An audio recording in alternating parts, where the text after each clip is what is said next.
The 5th anniversary is finally here for Langrisser Global, and the stuff that we are getting are pretty good. There are going to be some few things that we are apparently getting early. Some of the stuff that I'm breaking down to you guys are mostly going to be in this update, but you can always expect the unexpected. This video is going to be a long one, ladies and gentlemen, so you might want to grab like a snack or something to sit through all this, because the content that we'll be getting will be a lot, as expected for an anniversary. Like a new SP character at last, a new type of content, and a new limited time character, and that character is Apotheosis.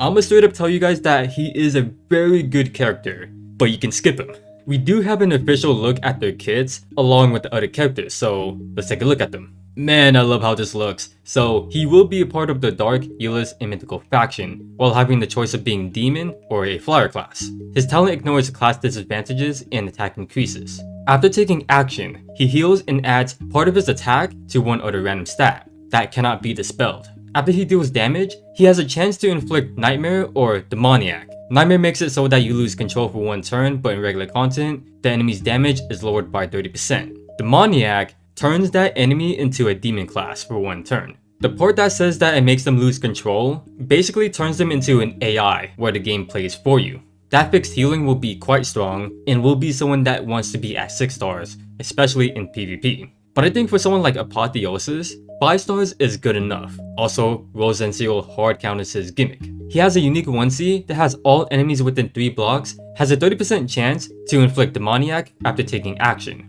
He does have Accelerated Aid as his other 1C skill. I do have an issue with the skill, but I'm gonna save it for the end. His other unique skill is an AoE that hits 2 blocks around him, that deals more damage to demons and holy units, which then reduces the defense for 2 turns. That sounds really promising, since Apotheosis can give himself so much attack, but sadly, the range on it sucks. At least his mobility isn't terrible, so you can make it work, and you'll be taking advantage of his gimmick in full effect, since you are going to be hitting more than one enemy. Then if we take a look at his 3C, it does 2 different things. The first thing that happens will be a transformation effect that gives him Chaos. It's a special effect that makes his talent debuffs undispellable. When entering battle, damage increases and his damage taken is lowered. When using Dark Tremor, that's his 2C AoE skill, he can immediately inflict Nightmare to all demon enemy, which also gives him a revive. However, when he does revive, he does lose Chaos effect. After using the skill though, it changes into another skill that also lets him move 3 blocks to attack,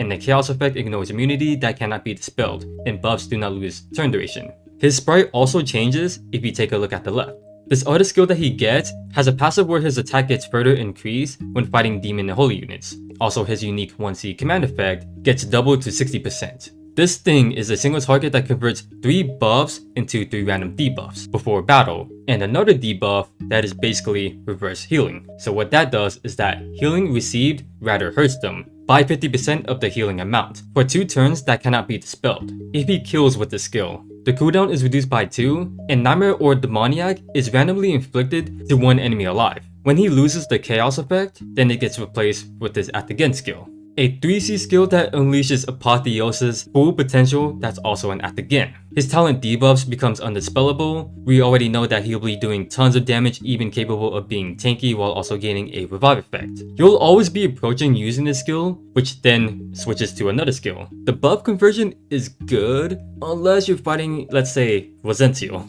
Killing with this thing guarantees its talent gimmick, which leads to the main problem with it. It is RNG dependent. That becomes even worse when not at 6 stars, cause then it'll also be luck dependent. I don't think he gives himself an attack buff, which I think doesn't matter anyway since he can already hit incredibly hard, and also his factions are terrible. Euless is the only good one here since Landius is still relevant. Now about his skills. I don't have a problem with this AoE, even with the terrible range, since you are able to hit really hard. But his 1C only activates after the enemy takes action, and he needs to be quite close to them, and is pretty much useless if against Rozalia and even Liana. Are you guys starting to see the problem with it? Now, I am so glad that I studied these stuff for you guys. There was a lot of nonsense that I was talking about in my other video on this guy, and I just kept on facepalming. I'm like, why am I saying that? Like, what's wrong with me? Like, you guys might get the wrong idea. Then again, it is my first time seeing those stuff whenever I do make stuff like that.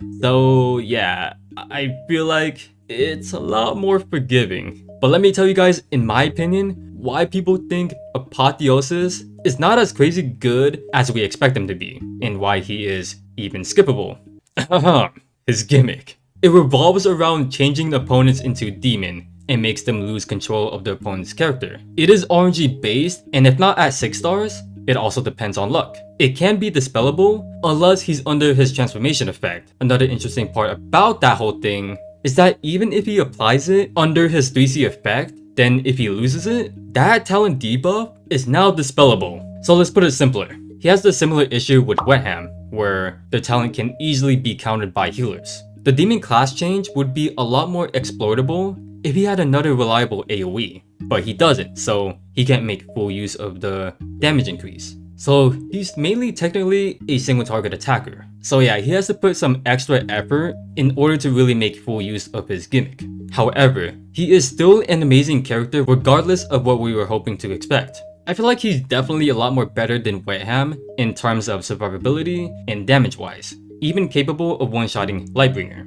He does have access to Air Slash, but you can still bring his AoE since you are able to deal lots of damage with it anyways. Now the next one on our list is the real anniversary character. You guys seen him before. You know the cat from the Endless Voyage? Well, that cat's name is Captain Mack. And yes, we can actually use him and he's free too, and up to 6 stars. He will be part of the glowy Euless immediate faction that can be aquatic or infantry. Yeah, go with aquatic. It's the obvious right choice. If you have him in infantry, then something's not right with you.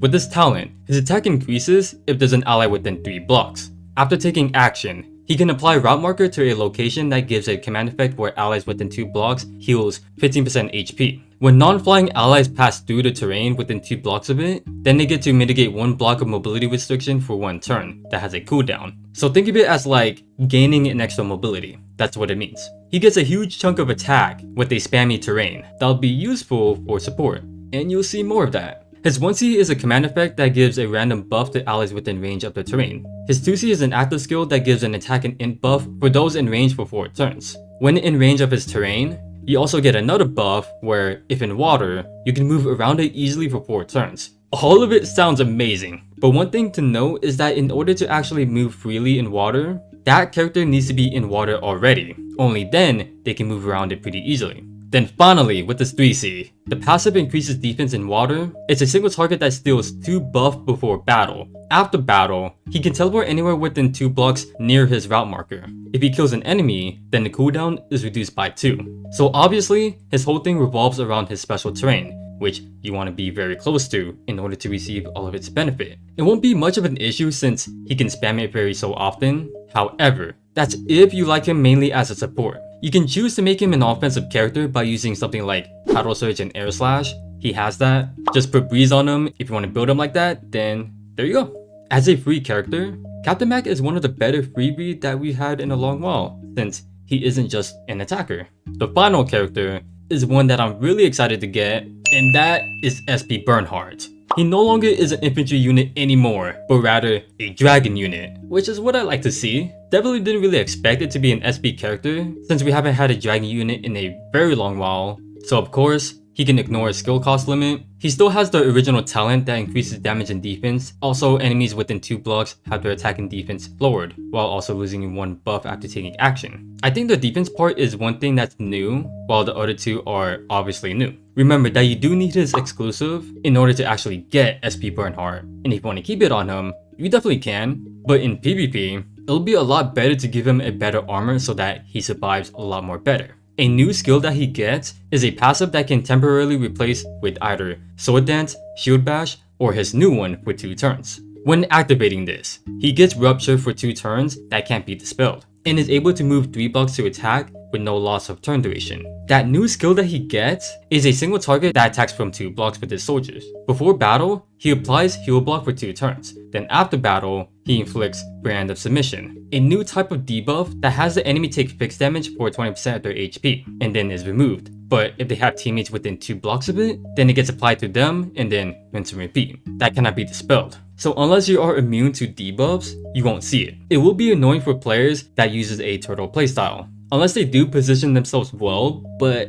at that point, it will be risky for them. This is pretty huge for him. Class type change means no weakness to Leon, plus is much more tankier with much better options for different situations. In other words, he's a lot more flexible now, so he fits in about anywhere. Mobility is exceptionally better thanks to his Act Again skill, and a very important aspect of him is equipping different type of gear, like using Ragnarok. So I guess that's one negative about getting SP Bernhardt. You will basically have to rebuild him. Also, the new soldier that he gets when unlocking his SP class is a cavalry, a new type of cavalry, and is one of 4 of the new soldiers that we are getting. These guys have their attack increased, and a unique thing about them is that as long as they're at 80% HP or higher, they reduce attack and defense to the enemy soldier within 2 blocks. So it's quite good, and one of the most unique soldiers that we have ever seen. They can hit reasonably well, while being a lot more better for sustained situations, I would say. The other one is a demon. When at 80% HP or higher, attack defense magic defense increases, and when range attack, damage taken is reduced. I think I did say that these guys weren't all that amazing, but after some dots, I realized that they're actually pretty good as well. It's just that they're more defensive while putting decent damage, but the main problem is that they're a demon, and you're not going to be using them because we have so many holy units running around. The next 2 soldiers we are actually getting early, a typical global move. This will be my first time seeing these guys since I always wait until I make those CN vids to take a look at the new stuff. So here we go.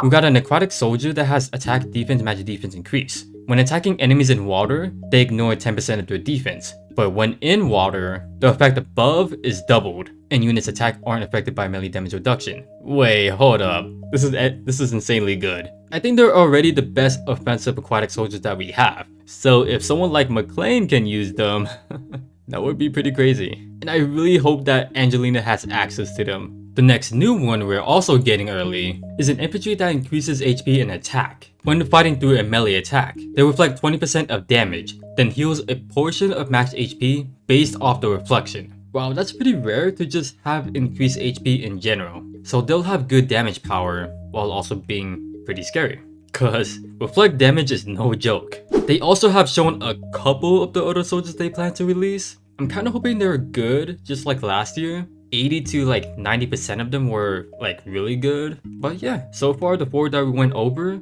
already looks great.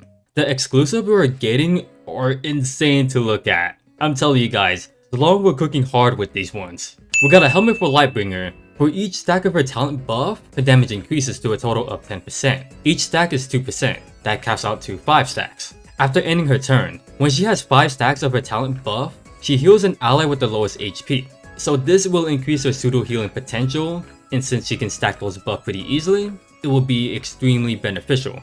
The next one right here is going to be a must-have for Adankelmo. That is an armor, which is weird considering what it does. So when an ally ends their turn on their portal, they get a attack and int buff for 2 turns. When non-flying units move within 2 blocks of her portal, they consume 1 additional ability that can only take effect 1 time for each portal every turn. Most likely it's only against the opponent, but I feel like it should only really affect you for trying to move past through the portal. 2 blocks in my opinion is good enough coverage for an effect like this. This is something that should have honestly be a helmet despite there being so much of it, cause I feel like mages have better effects with having something like Tenules, and that does provide buffs like mobility increase compared to what their armors can do. Like their armor are good, but like not strong. They're just good enough.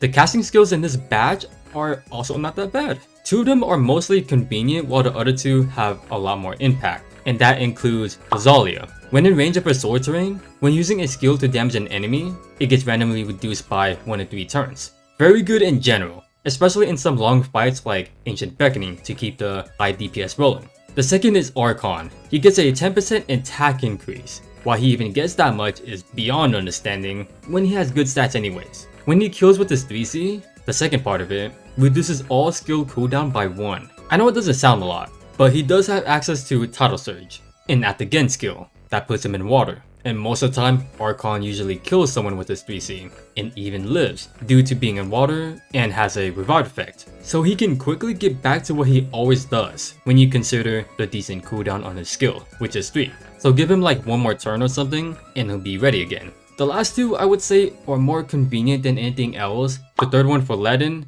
people will argue more than that, but I can see the picture why it's really good on him. His damage increases, and when there's 2 or more allies within 2 blocks, then his 3C range increases, making it reach 4 blocks in total. Having an extra range is always great, plus it makes positioning more accessible. And something like in PvP, it can really throw off your opponents. I know it's weird mentioning Ledin in PvP. I've been seeing a few videos of people using Ledin in PvP. This is why I even brought it up anyways. Like, I don't have anything bad to say about it. It's more like I'm not giving it enough credit since I don't really use them anymore. But if you guys do use them, then it's not bad to pick up for those reasons. Last is for Emerick. It gives more attack and defense, and his 3C buffs last an extra turn. One of the more convenient things to have compared to the other 3.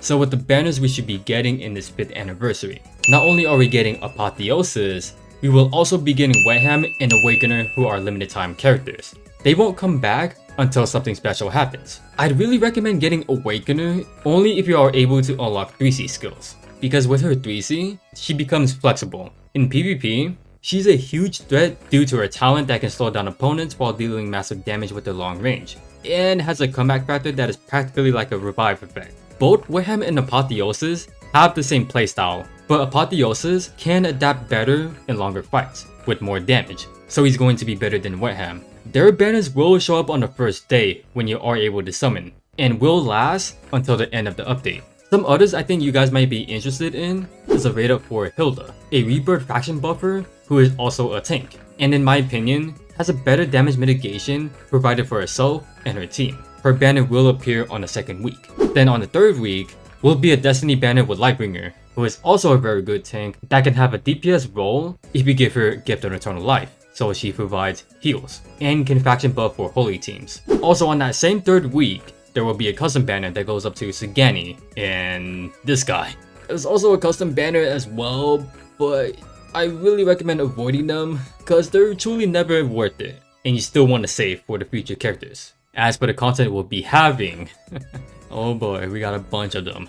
We have a share event that grants some awards that we already reached, so as long as you log in during the 5th anniversary, you'll get those rewards. This mix and match card event, I think that's what it is. It might appear on the 4th week with the Macho Lotto. There should be a 14-day login event, an event where you have to spend a ton of crystals to get a Summer Liana skin, or you can choose to get a Sherry skin, her music skin, a hero bag that goes up to Roland Precia. They are really important for bonds for the next few characters that we're getting, so if you missed them and are willing to put in money, now's your chance. There will be an equipment bag as well. A new story chapter, they also extended the login event to 2000 I think, adding an art gallery and whatever this is. It could be something like those extended memory stages for the story. There should be a new Interstellar or in Global Portal League chapter that's based on the new continent. Most likely that's what it is. A new background by farming the anniversary event, along with some new buildings, mostly for decoration, but there should be like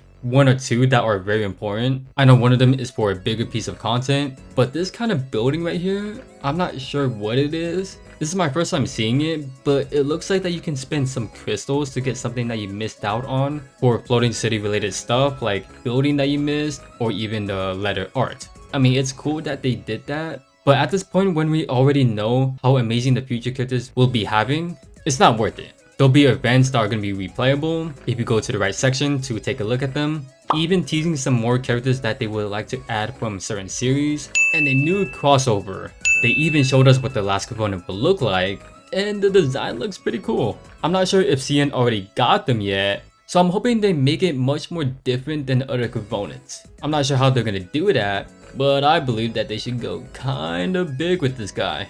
Oh, and speaking of farmable events, you will have to farm materials to exchange for rewards. And it's where you can get Captain Mack for free, and up to 6 stars. It's where you also can get Matthew's new skin.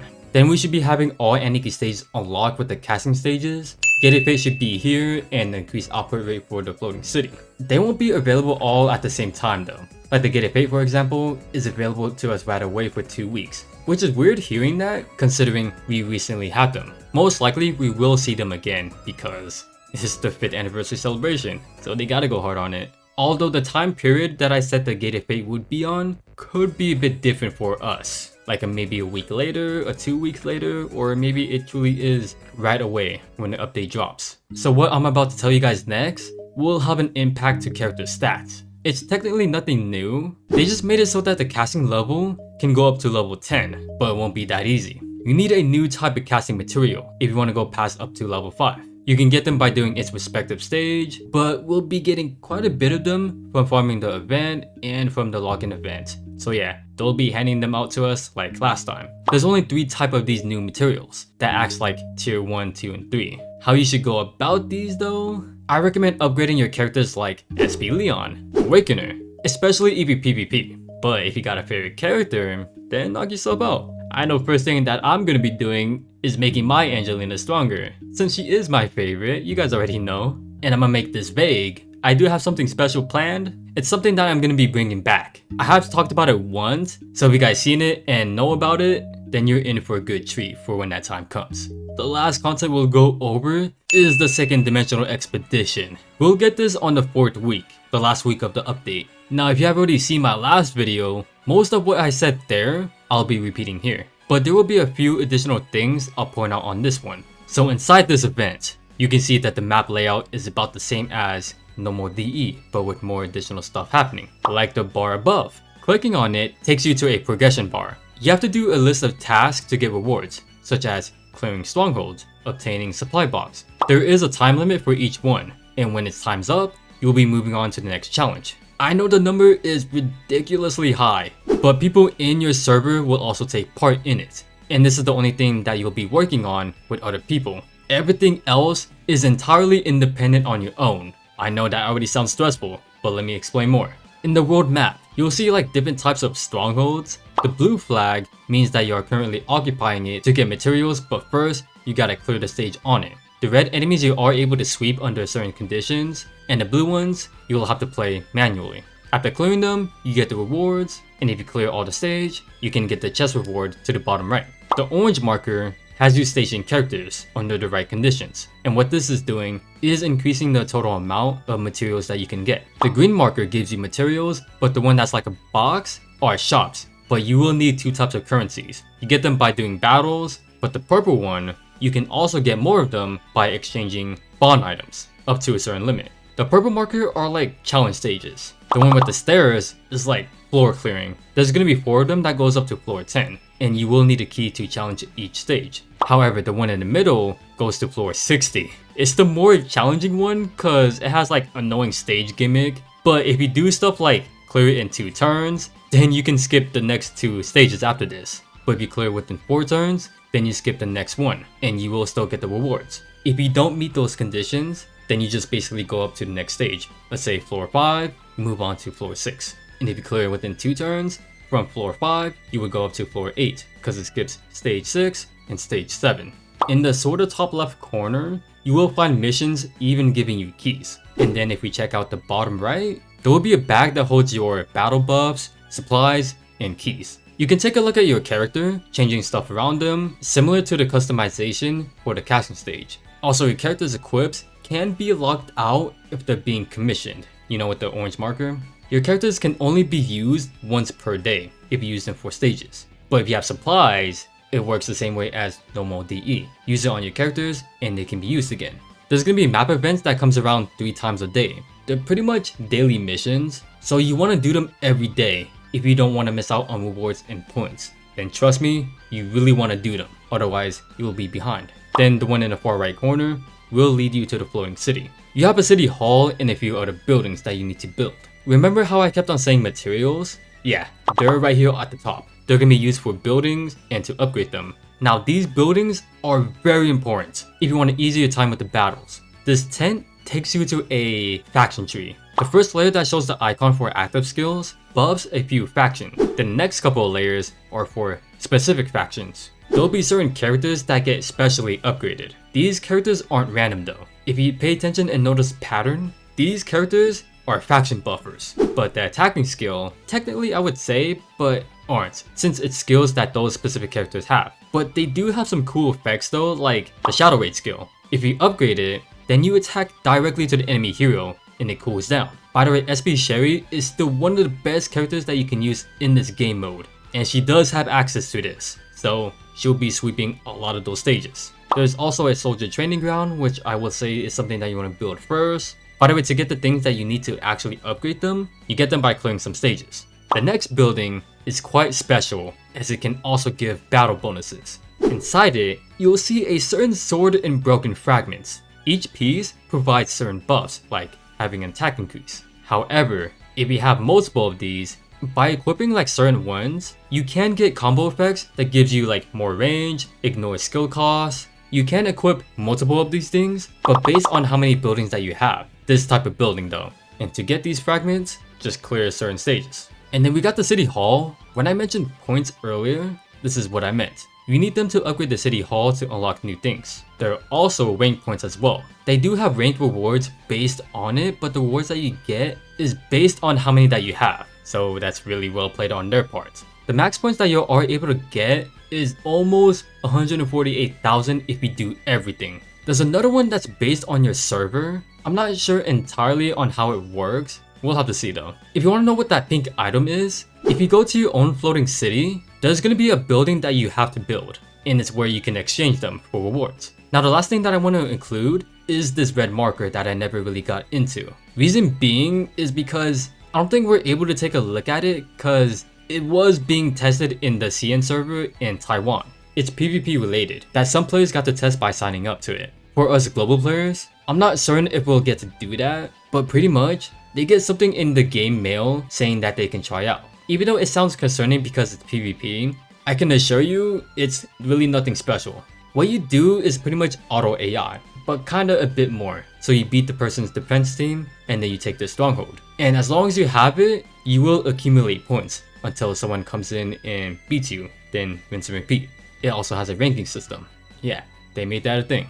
Just to let you guys know that this isn't replacing the Guild Dimensional Expedition. This is going to be one of those events that will rerun normally, like Endless Voyage. We just call it second DE cause it's very similar. So yeah, it's still going to be a thing we'll all have to suffer with. I highly recommend doing some of the stuff as soon as you can, especially daily mission stuff, so that you can get those materials and such to start getting those buildings so the battles becomes a lot more easier. It may be exhausting, yeah, but once you do most of the stuff, a lot of it will become less of a hassle. So with the skins that we'll be having, there will be an Echo of Light for Apotheosis and Captain Mack. Not gonna lie, I hope that we do see more skins for the little guy. A new summon skin for Liana where you need to spend a bunch of crystals. You do also have the option to get Sherry's music skin as well. The anniversary all meta skin just by simply logging during the 5th anniversary. And the anniversary Matthew skin by farming the event. In the store, both the Weham skin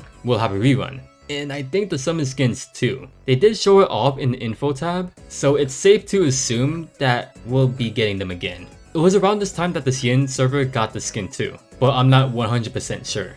Then lastly, a Macho Lotto skin for Lightbringer. If you want this and SP Bernhardt, you need a total of 8,000 crystals if you want to guarantee yourself both of them.